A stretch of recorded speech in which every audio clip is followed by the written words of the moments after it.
Expose them, Lord, not with thunder, but with truth so loud it echoes in their own silence. You ever wonder what happens when people dig graves for others but forget they're standing in sinking sand? Well, buckle up, because God didn't just uncover their secret agendas toward you. He served them a divine meal, cold, calculated, and karmic, with a side of poetic justice. Here's a sobering fact.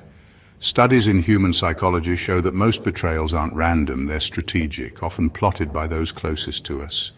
And when you're a chosen one, you're not just targeted for who you are. You're hunted for what you carry. They thought you were blind. God let them believe that. They thought you were powerless. God let them flex. They thought they were winning. God let them dig deeper, not knowing they were burying themselves beneath the weight of their own deception. And now, the masks have melted. The group chats are in shambles, and the whispers turned into screams, because judgment came dressed in silence, and it hit like a divine plot twist. See, God didn't need to lift a finger. He let them expose themselves. And the best part, some of them are still sitting there, wondering how the very thing they planned against you blew up in their own faces like a bad hair day at a fireworks show. So don't move, don't blink, don't even sip your tea too loudly, because what's about to unfold is deeper than karma, louder than vengeance, and slicker than any setup they thought would work. God exposed it all, and trust me, they didn't see the subpoena from heaven coming.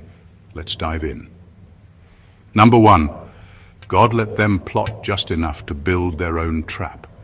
They thought they had you cornered, thought their plan was airtight. They whispered behind closed doors, practiced fake smiles in the mirror, and acted out roles like life was their personal theater. But what they didn't know was that God saw everything, and He was letting them build the perfect setup, not for your downfall, but for theirs. God let them plot just long enough for the trap to become theirs. He didn't stop them right away, because He was watching something deeper unfold. He was allowing them to reveal the full extent of their darkness. Every lie they told, every manipulation they weaved, every time they tried to pull strings behind your back, it was all being used against them, not because God was slow to respond, but because He was letting the evidence pile up. You didn't need to defend yourself. You didn't have to expose them. They exposed themselves. The more they schemed, the more they slipped. The more they tried to trip you, the more they tangled themselves. Their egos convinced them that they were 10 steps ahead, but they didn't realize God was the board they were playing on, and the game already rigged against them. It's funny how people think they're clever when they move in secrecy. They think as long as no one's watching, they'll get away with it. But they forgot one thing: you're covered by a God who sees in the dark. And when He's quiet, it's never weakness, it's strategy.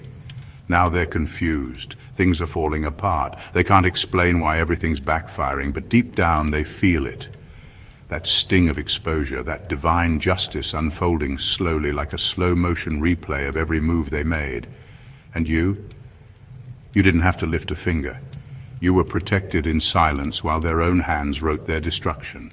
That's not karma, that's God, serving them with precision, grace, and a smirk only heaven understands.